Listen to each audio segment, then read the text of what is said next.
बड़गाम के Chadoora SOG camp को दहशतगर्दों ने निशाना बनाकर ग्रेनेड से हमला किया, लेकिन दहशतगर्द इस साजिश में नाकाम रहे। ग्रेनेड सड़क पर गिरकर नहीं फटा और हमले में किसी ज्यादा या माली नुकसान की कोई खबर नहीं है। हमले के फौरन बाद बम डिस्पोज दस्ते ने मौके पर पहुंचकर ग्रेनेड कब्जे में ले लिया। वाज़ेह है कि गुज़िश्ता मंगल के रोज भी पुलवामा में दहशतगर्दों ने मेन चौक पर तैनात हिफाजती दस्तों को निशाना बनाकर ग्रेनेड हमला किया था, जिसकी जद में आने से 3 मकामी जख्मी हो गए थे, जिनको इलाके के नजदीकी अस्पताल ले जाया गया था। हमले के बाद इलाके में घेराबंदी कर फरार दहशतगर्दों की तलाश में एक मुहिम भी चलाई गई थी।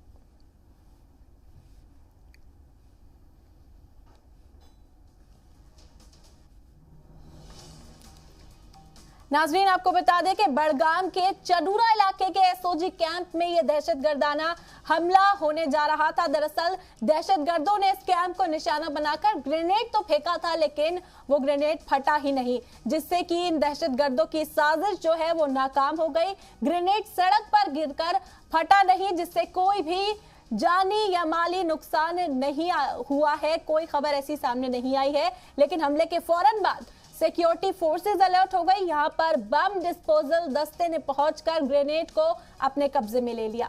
आपको बता दें कि गुज़िश्ता रोज भी पुलवामा में दहशतगर्दों ने मेन चौक पर तैनात हिफाजती दस्ते पर निशाना साधने की कोशिश की थी। वहां पर भी ग्रेनेड हमला किया गया था, लेकिन उस हमले में भी किसी भी सिक्योरिटी फोर्स के एहलकार को कोई नुकसान नहीं पहुंचा था। हालांकि वहां से गुजरने वाले मकामी लोग जख्मी हो गए थे, जिन्हें इलाज के लिए जिला अस्पताल में एडमिट कराया गया। और आज एक बार फिर दहशतगर्दों ने अपनी नापाक साजिश के तहत ग्रेनेड हमला किया और यहां पर सिक्योरिटी फोर्सेस को निशाना बनाने की कोशिश की गई थी, लेकिन गनीमत रही कि वो ग्रेनेड फटा ही नहीं, जिससे कोई भी नुकसान नहीं दर्ज किया गया है।